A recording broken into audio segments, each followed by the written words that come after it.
Cerita sebelumnya, keributan dengan STM Tyson sudah selesai berkat usaha keras Seton dan berani dalam membujuk si bos Sigma Family, Hayatago.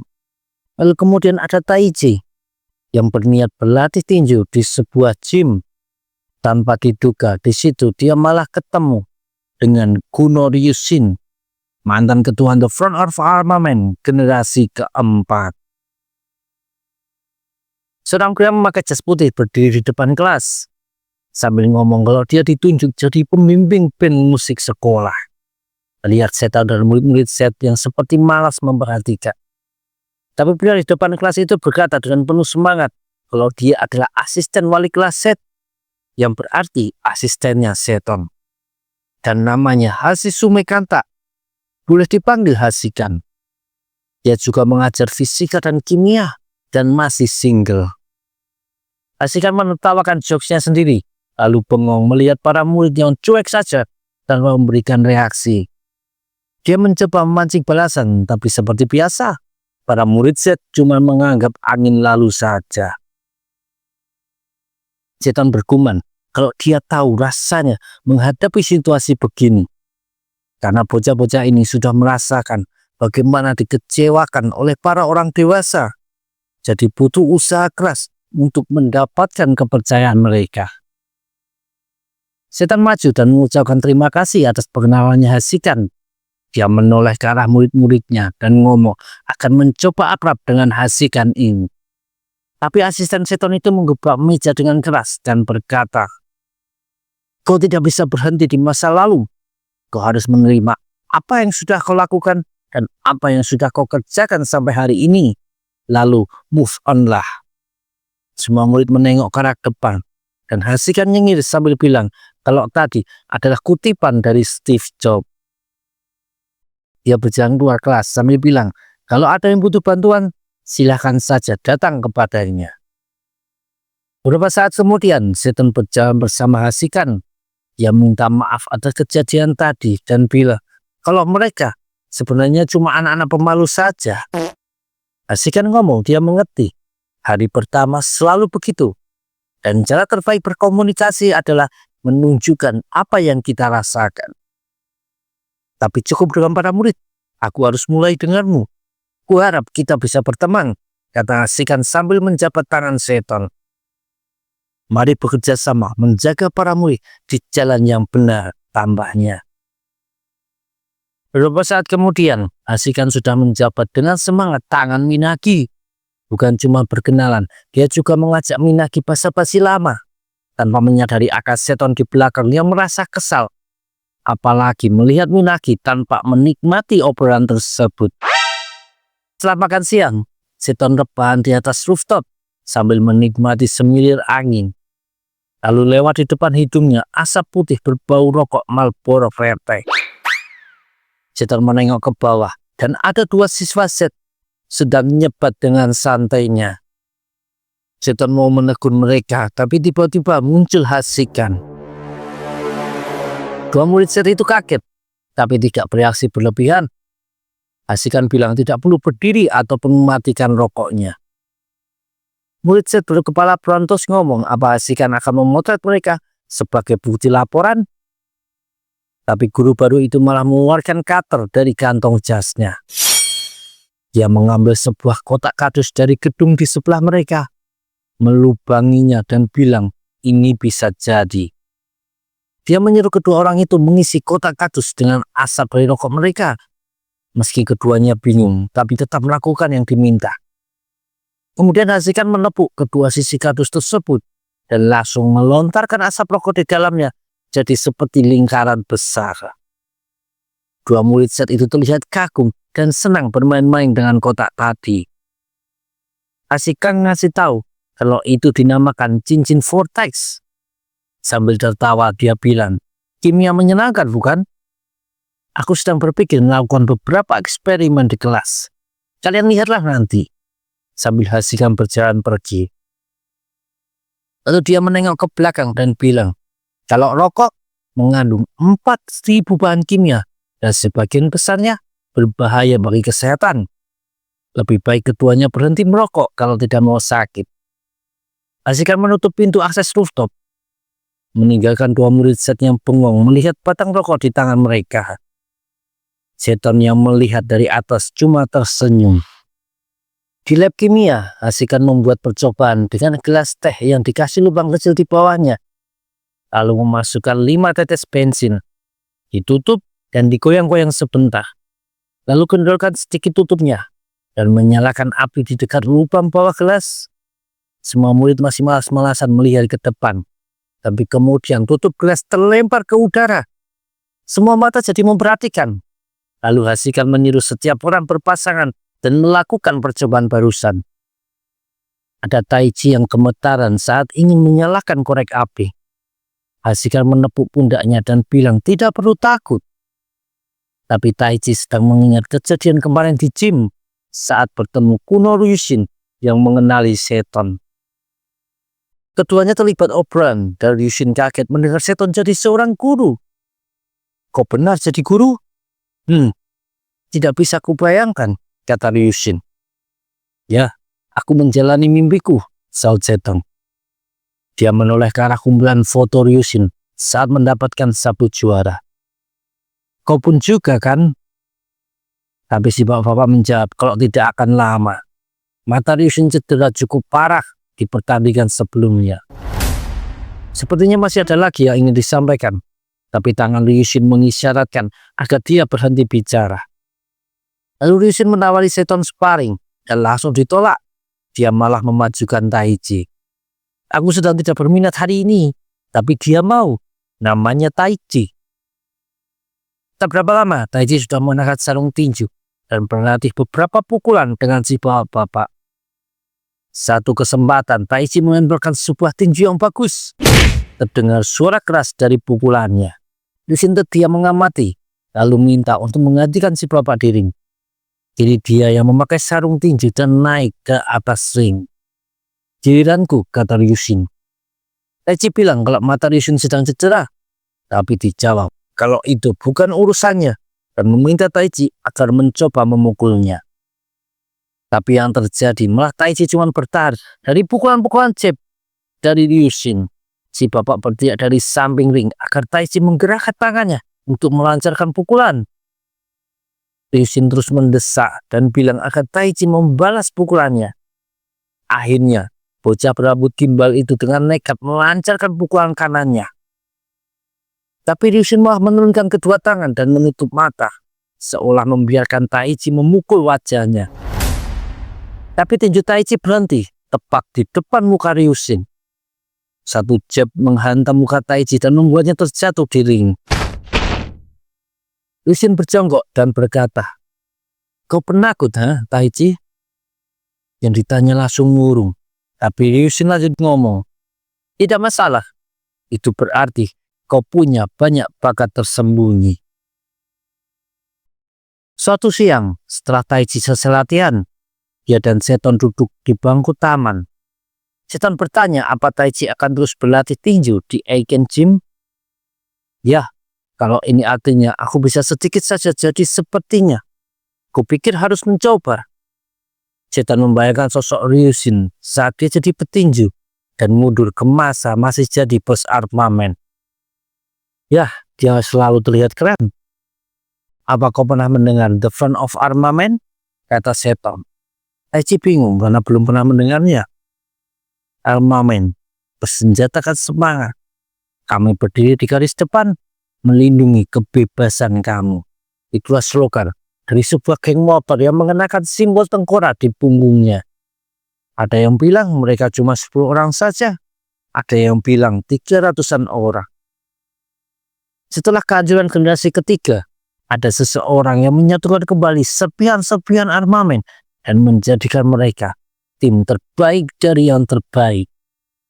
Dan orang itu adalah ketua generasi keempat, Kuno Ryushin. Pria itu legenda, kata setan panjang lebar. Kami baru sebentar ngobrol, tapi aku tidak meragukan ceritamu, saut Taichi. Lalu kembali di hari biasa di SMA Tenkokoku. Setan sedang berbicara dengan Hasikan. Dan saat dia bertanya, gimana pria ini mengajar sebelumnya? Hasikan malah terdiam sesaat. lalu bilang kalau dia harus mengajar di kelas Z, sedangkan Seton harus di kelas A yang baru saja mereka lewati. Seton pun jadi ingat dan segera pamit menuju ke kelas A. Di kelas 2Z ada murid bernama Aida Joji yang menunjukkan sesuatu ke Sogo, sebuah iklan yang mencari talenta baru menjadi pemain film. Masaki datang mendekat dan bertanya, "Bukankah itu mimpimu, Joji, untuk menjadi seorang aktor?" Joji menyaut apa dia harus mencobanya. Sogo bertanya, "Apa iklan itu resmi?" Masaki bilang, "Sepertinya itu resmi, karena tertera nama produser terkenal." "Bocah taman sepertimu pasti akan diterima, Joji," seru Masaki memberi semangat. Bahkan beberapa temannya sudah berdiri di belakangnya dan terlihat bersemangat mendengar Joji akan jadi pemain film. "Woi, jangan buru-buru, aku belum memutuskan untuk mendaftar." Lalu ada pelajaran kimia, di mana Hasika memperlihatkan segelas air mendidih yang sudah didiamkan sesaat. Kemudian dia mengeluarkan sepotong es batu dan bertanya, apa yang akan terjadi jika dimasukkan ke gelas tersebut? Seorang murid menjawab, kalau akan membuat airnya dingin kan? Lalu Hasika memasukkan batu es itu, dan yang terjadi malahan muncul reaksi seperti air itu mendidih lagi. Hasika bilang ini disebut ledakan mendidih. Tapi murid lain seperti tak peduli. Ada yang lagi baca komik, ada yang ngobrol, ada juga yang tertidur pulas.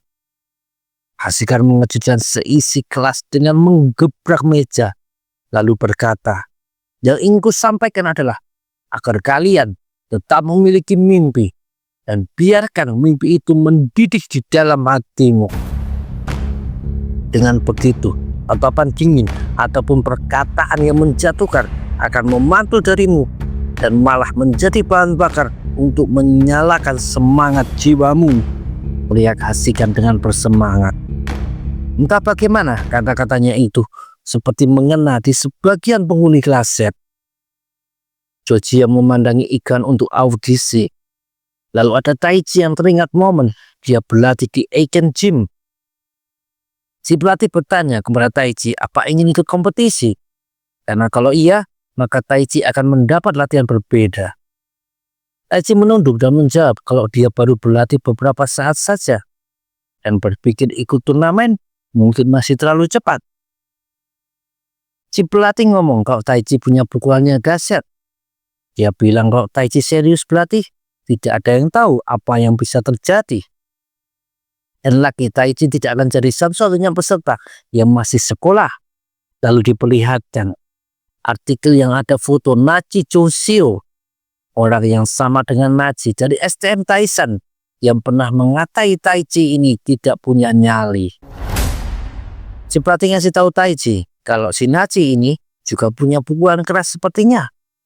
Bahkan lawan terakhir Nachi curiga dia menyembunyikan sesuatu di balik sarung tinjunya. Lalu kembali ke ruang kelas. Setiap lompatan dalam sejarah manusia dicapai oleh orang-orang yang menolak menerima kemustahilan. Seru Hasika. Itu kata-kata dari idolanya, Bill Gates. Lalu terdengarlah suara bel berbunyi. Malam harinya, ada Joji yang melihat layar handphone berisi alamat tempat diadakannya audisi.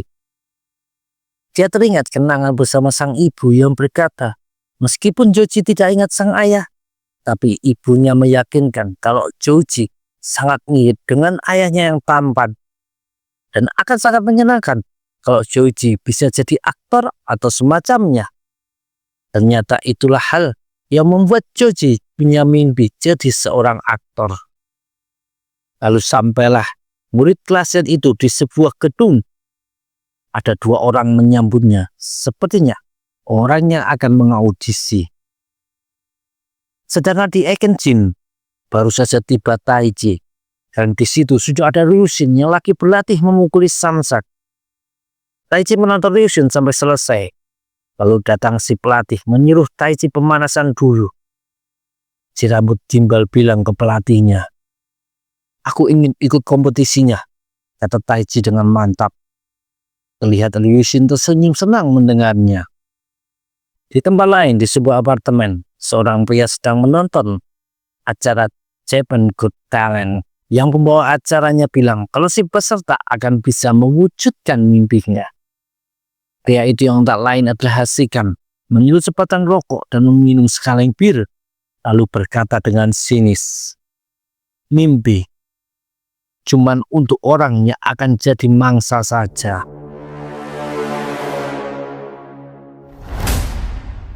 Suatu siang di SMA Tengkokoku, beberapa murid mendatangi Joji dan bertanya bagaimana kabar audisinya. Kebetulan ada Hasikan yang lewat di lorong sekolah dan mendengarkan pembicaraan mereka ini. Joji lalu ngomong kalau dia lolos audisinya. Ketika temannya berteriak kaget dan bertanya kapan syuting filmnya. Lalu Joji mengingat lagi saat dia melakukan akting di depan 2 orang yang mengaudisinya. Seorang pria berkacamata dengan potongan rambut lucu bertepuk tangan dan bilang kalau akting Joji barusan sangat bagus. Lalu dikatakan kalau Joji ini diterima. Si pria berkacamata keluar dan seorang lainnya bilang akan mengurus sisanya sendiri. Joji diminta untuk menandatangani sebuah kontrak. Murid kelas Z itu membaca isi kontrak tersebut. Tapi orang di depannya menyuruh Joji buru-buru tanda tangan saja. Joji bingung pas melihat ada biaya pendaftaran sebesar 100.000 yen. Bahkan ada keterangan di bawahnya berbunyi, pembatalan tidak bisa dilakukan jika sudah mendaftar. Joji agak ragu melihat biaya yang harus dibayarkan. Tapi pria di depannya dengan tersenyum ngomong, kalau setelah bergabung, Joji akan bisa langsung mendapatkan bayaran lebih besar dari uang tersebut. Joji berpikir sebentar, mengingat-ingat jumlah uang di tabungannya. Lalu dia menandatangani kontrak tersebut. Setelahnya Joji nanya kapan jadwal syutingnya. Karena dia masih sekolah, jadi harus menyesuaikan waktu. Pria itu menoleh ke arah Joji, tersenyum dan akan ngasih tahu secepatnya. Kembali ke sekolah, terdengar bel berbunyi. Hasikan berteriak dari jendela kalau pelajaran sudah dimulai. Tak berapa lama, Seton lewat di kelas 2Z. Dia mengintip dari jendela, melihat Hasikan sedang melakukan percobaan dengan mempertontonkan sebotol air mineral yang bisa bergerak meliuk-liuk karena sebelumnya diisi dengan air panas. Ajaibnya, semua murid 2Z terlihat sangat menikmati pelajaran tersebut dan Seton tersenyum senang melihatnya. Sepulang sekolah, terlihat Joji berlari pergi dengan buru-buru. Dia ngasih tahu teman-temannya kalau harus mampir ke kantor tempat audisi kemarin. Joji sampai di tempat kemarin dan dia malah bertemu sama seorang gadis muda yang keluar dengan wajah murung. Joji masuk dan menyerahkan amplop berisi uang 100.000 yen. Lalu 2 pria di depannya bilang, besok Joji harus mulai ikut pelatihan, menyanyi, menari, dan akting. Dia juga harus membayar 250.000 yen setiap bulannya. Jelas Joji jadi kaget karena dia tidak mampu membayarnya. Dia komplain, tapi 2 pria itu bilang kalau sudah ketentuan yang ada di dalam kontrak yang ditandatangani Joji kemarin. Sedangkan di sekolah, ada Seton yang sedang menunggu hujan reda. Ia meraih uang di kantong dan tersenyum melihat selembar uang 10.000 yen. Sebelumnya, Seton sedang ngurung. Pas Hasikan lewat dan bertanya, ada apa? Seton menjelaskan kalau dia sudah kehabisan uang. Padahal masih 10 hari lagi sampai tanggal gajian. Tak disangka Hasikan mengulurkan uang 10.000 yen kepada Seton. Dia bilang itu pinjaman. Seton berteriak girang, nasibnya terselamatkan. Dia berjalan pulang sambil bergumam kalau Hasikan itu baik hati. Apalagi saat di kelas bisa bikin para murid bersemangat. Di jalan ada seseorang memakai raincoat bertudung menegurnya dan bertanya apa Seton bekerja di SMA Tengkokoku. Setelah dijawab iya, pria itu bertanya lagi apa ada seseorang bernama Hasisume yang juga kerja di sana. Seton menjawab iya dan dikatakan kalau pria itu kenal Hasisume saat berada di sekolah sebelumnya. Kembali ke Joji, dia berkacamata menggebrak meja dan mengatai Joji ini manja. Dia bilang untuk jadi aktor harus berkorban. Joji mengerti tapi jelas 250.000 setiap bulan bukan jumlah yang dimiliki seorang murid. Pria di depannya masih terus mengoceh kalau jalan di dunia entertain memang tidak mudah. Lalu satu orang lagi menenangkan rekannya, kemudian menawari Joji sebuah pekerjaan yang bisa dilakukan sembari sekolah. Dia ngasih sebuah flash disk yang dikatakan isinya akan pasti disukai banyak orang. Joji akan dikasih komisi sebesar 50.000 yen untuk setiap penjualannya. Entah apa isi flash disk itu, yang jelas pasti bukan hal yang baik. Karena Joji keluar dari ruangan tersebut dengan ekspresi lesu, sama kayak gadis yang dia temui sebelumnya. Setelah Joji pergi, dua pria di dalam tertawa senang karena strategi mereka berhasil. Si pria berkacamata ngomong kalau mimpi cuma untuk orang yang jadi mangsa saja. Persis seperti perkataan Hasikan sebelumnya. Kembali ke depan sekolah Tenkokoku, pria di depan Seton masih berbicara tentang Hasisume alias Hasikan. Dia bilang memang orang itu kelakuannya baik, bicara dengan sopan, tapi itu semua cuma kedok saja. Orang itu juga ngomong kalau selain mendapat perlakuan kasar, tapi juga hidupnya sudah dikacaukan. Berhati-hatilah sama Hasisume Kantang, kau tidak bisa mempercayainya, teriak pria itu dengan emosi. Seton cuma terdiam mendengar cerita barusan. Sedangkan di gedung yang habis didatangi Joji, ada Hasikan yang berjalan masuk ruangan dengan baju basah kuyup kena hujan. Seperti biasa dia mengatakan sebuah kutipan, apa yang kau relakan untuk diserahkan adalah masalah harga diri, sedangkan apa yang mau kau lindungi itu masalah cinta. Sebuah kutipan dari Steve Jobs. Lalu Hasikan menatap dua orang yang sedang duduk. Apa kalian bisa menjauh dari yang sudah kutandai? Suatu pagi seperti biasa, Seton memulai dengan memeriksa kehadiran tiap siswa.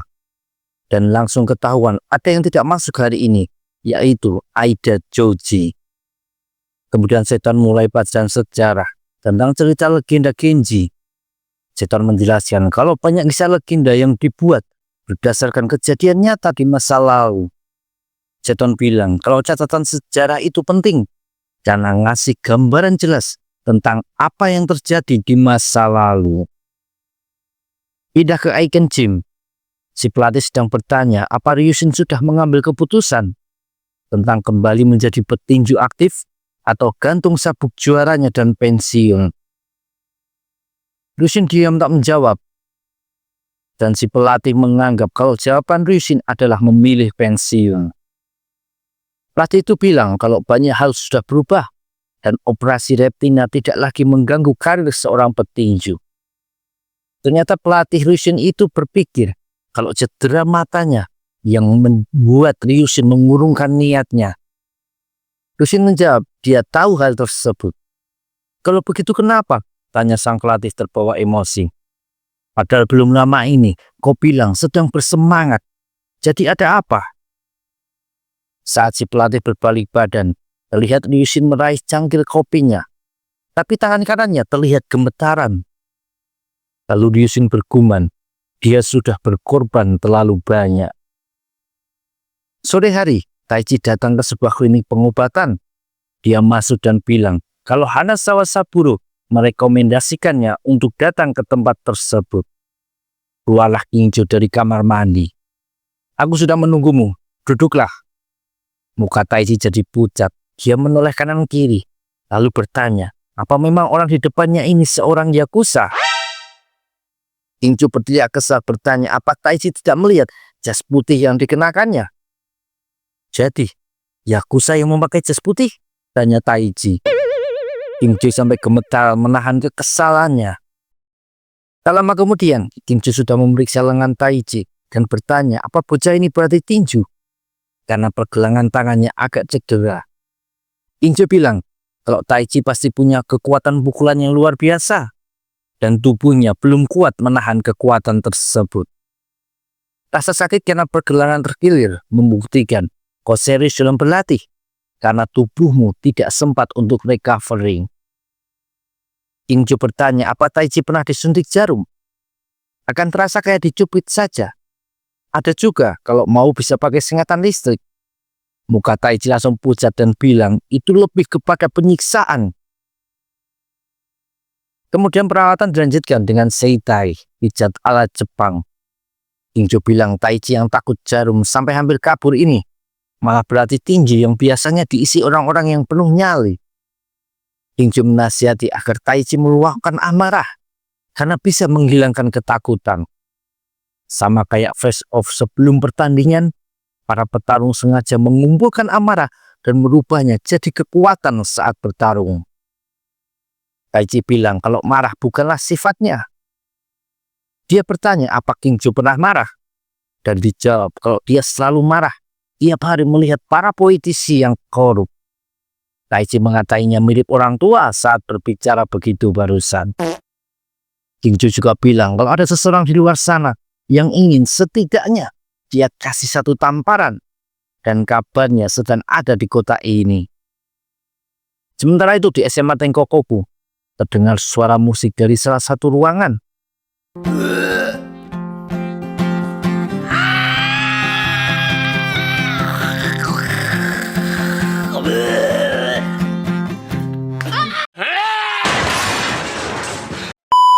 Ada Hasikan yang sedang memainkan serulingnya. Dan di belakangnya, Seton berdiri diam menonton. Hasikan berhenti karena menyadari kehadiran Seton dan bertanya ada keperluan apa. Seton menjawab kalau barusan itu musik yang indah dan dia datang ingin mendengarkan saja. Jadi menyuruh Hasikan melanjutkan. Dan kembali suara seruling menciptakan alunan nada yang indah dan merdu, menciptakan imajinasi yang mengalun di kepala setiap orang yang mendengarnya. Seton bertepuk tangan pas Hasikan selesai memainkan serulingnya. Lalu kembali Hasikan bertanya, apa Seton ada perlu dengannya? Meski sedikit ragu, tapi Seton lanjut ngomong. Kalau kemarin ada seseorang yang menemuinya di depan sekolah dan mengatakan pernah mendapat kekerasan dari Hasikan. Bahkan hidupnya juga sudah dibikin berantakan. Pindah ke klinik Kingjo. Taichi sudah selesai treatmentnya. Dia pamit pergi. Kingjo tidak masuk ke dalam saat mendengar Taichi menyapa seseorang yang dia panggil dengan nama Ryushin. Kingjo menoleh dan terkejut melihat sosok yang sedang berbicara dengan Taichi. Sementara di SMA Tenkokoku, Hasikan menjawab ke Seton kalau dia tidak paham yang dibicarakan. Dan banyak orang melantur di luar sana.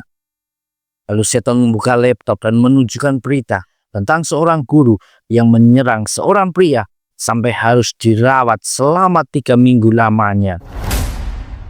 Catatan masa lalu itu penting karena memberitahukan kebenaran, kata Seton. Hasikan menghela nafas lalu berdiri.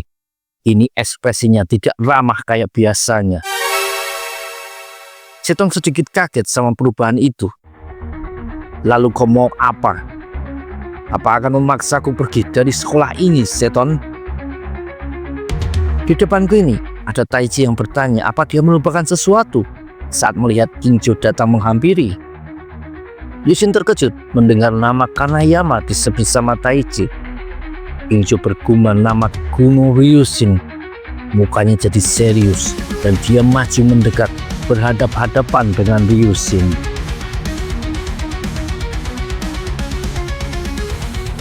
Suasana tegang dirasakan di tengah dua guru yang saling berhadapan ini. Dunia ini tempat yang berbahaya. Muncul di artikel sekali dan itu jadi kayak tato digital yang tidak akan bisa dihapus. Sialan, padahal aku mulai menyukai sekolah ini. Tapi aku tidak bisa membiarkanmu menyebarkan tentang hal ini, kata Hasikan sambil berbalik badan. Lalu tiba-tiba melakukan tendangan belakang. Mungkin kalau Seton tidak berpengalaman bertarung sudah kena. Beruntung refleks Seton cepat menghindar. Seton berteriak agar Hasikan berhenti. Tapi dia malah lanjut melakukan tendangan putar berbahaya. Mau tak mau, Seton pun melancarkan tendangannya. Dan dua kaki beradu dengan keras.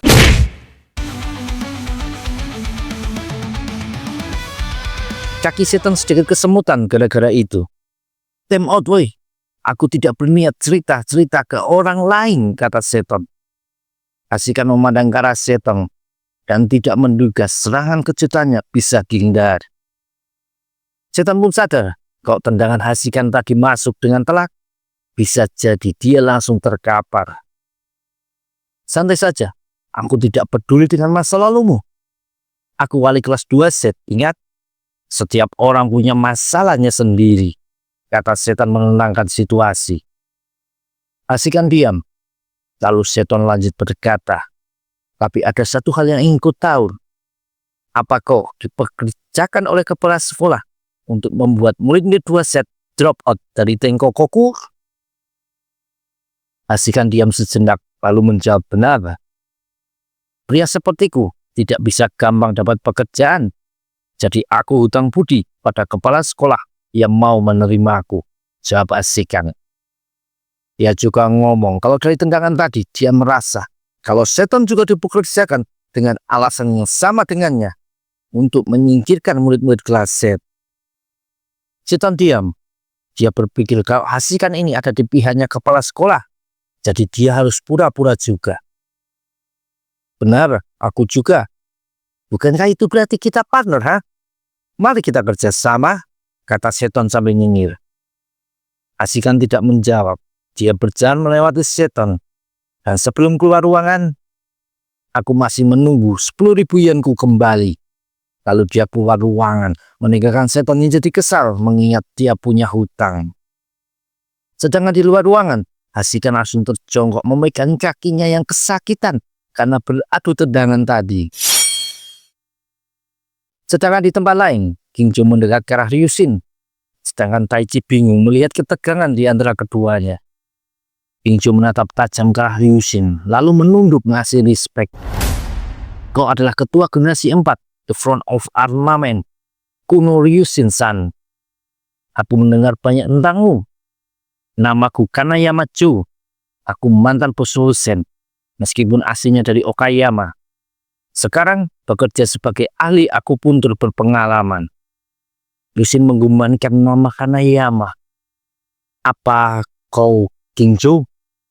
Orang bermuka sangar itu tersenyum lalu menjawab, "The one and only." Dia tersenyum lebar lalu berkata kalau dirinya selalu ingin ketemu Ryushin. Kingjo bilang sebagai penggemar berat Ryushin sebagai petinju. Taichi tersenyum mendengar perkataan Kingjo. Lalu ketiganya nongkrong minum kopi di Indomaret Point. "Dua bersaudara itu pernah memberitahuku. Dulu reputasimu lumayan diakui." Kingjo tersenyum karena dipuji begitu. Taichi bertanya tentang dua bersaudara itu tersebut. Dan dijawab Kingjo kalau itu orang yang dikenal sama dirinya dan Ryushin.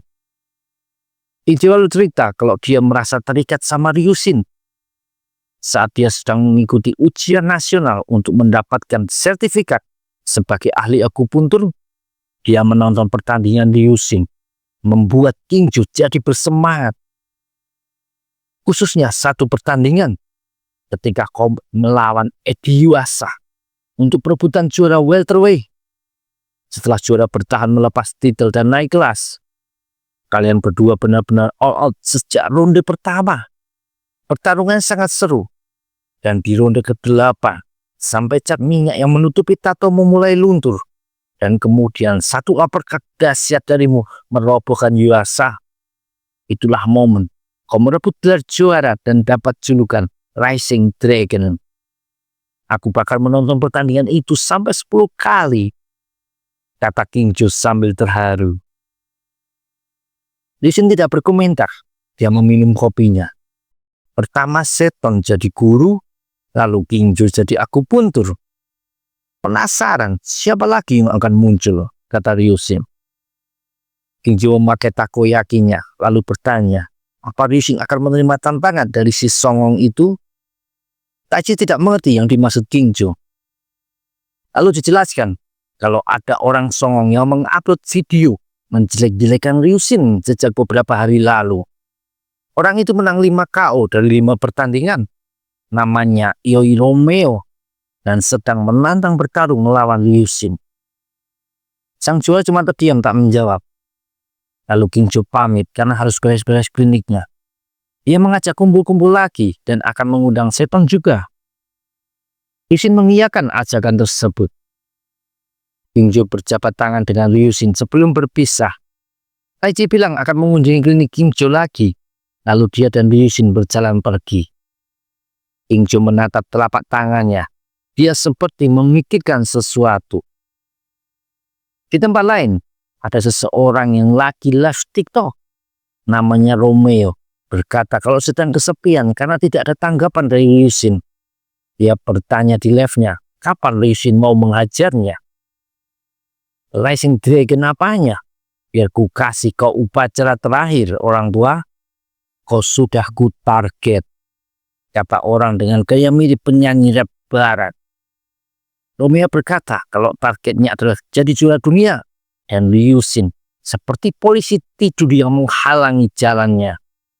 Dia bilang tidak sabar menghajar sang Rising Dragon dengan tinju amaraknya. Video itu ditonton sama Taiji keesokan harinya di gym. Murid kelas Z itu ikut merasa kesal karena idolanya dikata-katain. Lalu terdengar ribut-ribut di pintu masuk Aiken Gym. Tak diduga ada Romeo datang dengan rombongannya. Bahkan mengomentari Aiken Gym, tempat yang jelek. Di mana kuno? Romeo di sini untuk menampar pipinya, kata orang songong tersebut.